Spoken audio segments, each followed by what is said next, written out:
السلام عليكم ورحمة الله وبركاته. إن الحمد لله والصلاة والسلام على رسول الله. أما بعد،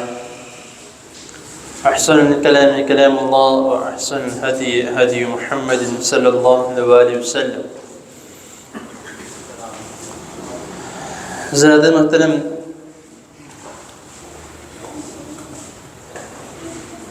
جنازے کی نماز کے بعد کے احکام و مسائل آپ کے سامنے اختصار کے ساتھ بیان کیے جا رہے ہیں. کافی دیر سے یہ مسائل جو کہ فوت ہونے سے لے کر غسل، تدفین، کفن، جنازہ، جنازے کی دعائیں، جنازے کا طریقہ آپ کے سامنے تفصیلاً جو ہے وہ بیان کیا گیا ہے. اور بہت سے دوست احباب نے یہ بھی کہا کہ بس کر دیں، کافی دیر ہو چکی ہے. ایک دو دوستوں کے فون آئے کہ آپ صاحب میں تو کافی دیر ہو گئی ہے، دوبارہ میں درس سننے نہیں آ رہا، آپ جس طرح کے مسائل بیان کر رہے ہیں مجھے ڈر لگنے لگ گیا. یہ صرف اور صرف ہماری ایک سوچ ہے، ہمارا ایک تجزیہ ہے. وہ کیونکہ ہم سمجھتے ہیں کہ یہ جو مسائل ہیں اس کا علم صرف اور صرف علماء کو ہونا چاہیے، کیونکہ جنازے انہوں نے پڑھانے ہیں، کفن انہوں نے پہنانا ہے، غسل انہوں نے دینا ہے، تو ہم نے بس کھڑے ہو کے دیکھنا ہے، یا ہم نے پیچھے جنازہ پڑھنا ہے، آمین کہنی ہے. یہاں تک کہ اگر کسی سے جنازے کی دعا سن لی جائے یا پوچھ لی جائے تو وہ کہتا ہے کہ امام صاحب دعا پڑھ لیتے ہیں، میں پیچھے آمین کہہ لیتا ہوں، کافی ہے اتنا. ضروری ہے کہ ہم نے بھی دعائیں پیچھے پڑھنی ہیں یا ہم نے بھی یاد کرنی؟ ضروری ہے. یہ نہیں کہ صرف ضروری ہے ہر مسلمان کے لیے، اور ہر مسلمان کو جنازے کا طریقہ آنا یہ بھی ضروری ہے. پہلے کئی مرتبہ یہ کہہ چکا ہوں، جو بار بار سن رہے ہیں ہو سکتا ہے وہ میری اس بات سے تھوڑا بور ہو جائے، لیکن یہ بات حقیقت ہے کہ ہمیں کم از کم دو چیزیں جو ہیں جو اپنے ذمہ لے لینی چاہیے، ایک نکاح اور ایک جنازہ، کہ جو ہم اپنے عزیزوں کا خود پڑھائیں. چنے عزیز دور تک چھوڑیں، کم از کم بچوں کو، والدین کو یہ دونوں چیزیں لازمی آنی چاہیے، نکاح اور جنازہ. اب جس طرح میں پیچھے سے بتاتا آیا ہر چیز، اور کچھ دوست احباب ادھر جو مسافر تھے انہوں نے ادھر نماز پڑھی، چند منٹ میں نے بات کی تو انہوں نے بیٹھ کے سنی، اور سننے کے بعد ایک دو دوستوں سے پوچھ کے گئے کہ یہ حافظ صاحب یہ بیان کر رہے ہیں تو ادھر ویڈیو بن رہی ہے، تو اس کے باقی جو ہیں وہ بیانات مجھے مل سکتے ہیں. تو الحمدللہ جن دوستوں کو پتہ ہے وہ بتا دیتے ہیں کہ ان کا یوٹیوب پہ اس طرح سے نام ہے، وہ وہاں پہ جا کے سرچ کر لیں. تو باقاعدہ ان کے پھر مجھے میسیج آئے کہ آپ صاحب آپ نے جو آج بیان کیا ہے وہ میں نے پہلے کبھی نہیں سنا، اتنی زندگی گزر گئی ہے.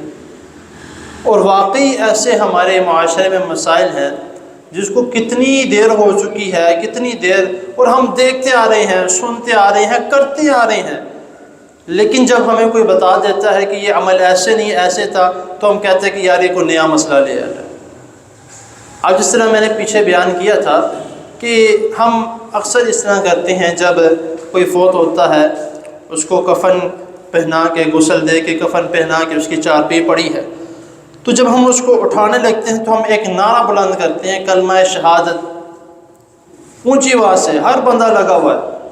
حالانکہ پتہ کسی کو بھی نہیں ہے، دیکھا دیکھی، سنا سنی کہ بھائی اس نے بھی کیا تھا، فلاں نے بھی کیا، فلاں نے بھی کیا، ہم نے تو ان کا نماز جنازہ پڑھا جو اتنے بڑے عالم ہیں، ان کے جنازے کے اوپر بھی لوگوں نے اس طرح نعرے لگائے. تو پھر کوئی نہ کوئی حدیث ہوگی جو کسی نے کیا۔ میں کہتا ہوں کہ اگر آپ میں سے کوئی بھی کسی بڑے عالم سے بھی پوچھ لے، میں تو ایک طالب علم ہوں، کسی بڑے عالم سے بھی پوچھ لے، بلوغ المرام سے لے کر جتنی احادیث کی کتابیں ہیں، صحاح ستہ ہیں، بخاری، مسلم، ترمذی، نسائی، مشکات، ابن ماجہ، جتنی احادیث کی کتابیں ہیں، اس میں اگر آپ کو اس کے متعلق کوئی ثبوت مل گیا تو آپ مجھے کہیں، کوئی بھی موضوع میرا چل رہا ہوگا، میں سب سے پہلے یہ بیان کروں گا کہ واقعی کہیں حدیث میں آتا ہے کہ جب چارپائی اٹھائی جائے تو اس کا انہیں سب کتابوں میں اگر ہم اسٹڈی کریں تو کہیں پہ جنازہ اٹھاتے وقت کلمہ شہادت پڑھنے سے منع بھی کیا گیا۔ ہاں، بہت اچھی بات ہے، بہت اچھی بات ہے، کافی اچھا، یعنی کہ کوئی نہیں مسئلہ، ٹھیک ہے، انہوں نے بہتر پوچھا ہے۔ اکثر لوگ جو ہیں وہ دو باتیں کہتے ہیں کہ ایک یہ ہے کہ ثابت ہوں اور ایک یہ ہے کہ منع ہوں، دو چیزیں ہوتی ہیں، ایک ثابت ہوں اور ایک منع ہوں، ٹھیک ہے۔ اب منع تب کیا جاتا ہے جب کسی کو کرتے ہوئے دیکھا گیا ہو، اور ثابت تب ہوتا ہے جب نبی کریم صلی اللہ علیہ وسلم نے حکم دیا ہو، آپ صلی اللہ علیہ وسلم نے عمل کیا ہو، یا صحابہ کرام کو کرتے ہوئے دیکھا ہو۔ کیونکہ احادیث کے تین قسم ہوتی ہیں، ایک نمبر ایک فعلی حدیث، قولی حدیث، تقریری حدیث۔ فعلی پہلے میں کئی مرتبہ بیان کر چکا ہوں، جو آپ نے عمل کیا ہو۔ قولی وہ حدیث جو نبی کریم صلی اللہ علیہ وسلم نے حکم دیا ہو۔ تقریری کہ صحابہ کرام نے کیا ہے، رسول اللہ صلی اللہ علیہ وسلم ان کو کرتے ہوئے دیکھا لیکن منع نہیں کیا، تو اس کے متعلق نہ کسی صحابی نے کیا نہ نبی کریم صلی اللہ علیہ وسلم نے منع کیا۔ لیکن اب یہ ہم کیوں کہتے ہیں، یہ بھی میں ذرا وضاحت کر دیتا ہوں کہ ہم کیوں کہتے ہیں کلمہ شہادت۔ اکثر لوگوں کا یہ کہنا ہے کہ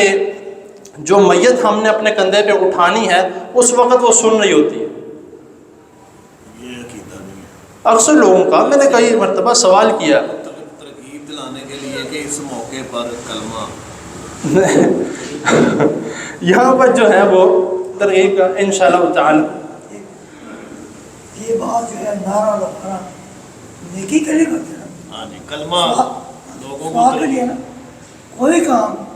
جو نبی نہیں کیا ثواب کے لیے کی کریں گے، یہ بھی بدعت ہے۔ میں وہی بتانے لگا تھا کہ ہر عمل کس طرح کا بھی ہو، اگر نیکی سمجھ کے کیا جائے، لیکن احادیث میں نہ اس کی ممانعت ہے، جس طرح آپ نے کہا کہ ممانعت نہیں ہے، ممانعت نہیں ہے،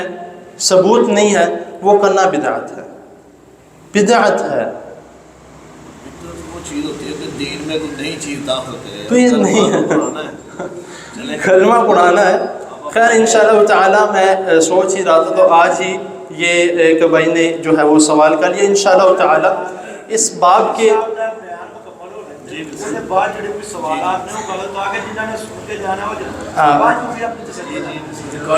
انشاءاللہ تعالیٰ کوئی مسئلہ نہیں، انشاءاللہ تعالیٰ اس باب کے جو یہ مکمل جو نماز جنازہ کا باب ہے انشاءاللہ تعالیٰ، کیونکہ اس میں کئی سوالات ہیں، تو اس باب کے مکمل ہو جانے کے بعد ایک دو دن جو ہے وہ سوالوں جو آپ کا سیشن میں انشاءاللہ رکھیں گے، تاکہ کافی لوگوں کی جو ہے وہ اس میں کئی باتیں جو ہیں وہ نکلنی ہے۔ جس طرح میں نے ایک اور حدیث بیان کی تھی کہ آپ اس بات بھی ذرا رکھیں گے کہ نماز جنازہ کی آپ نے 4 تکبیرات سنی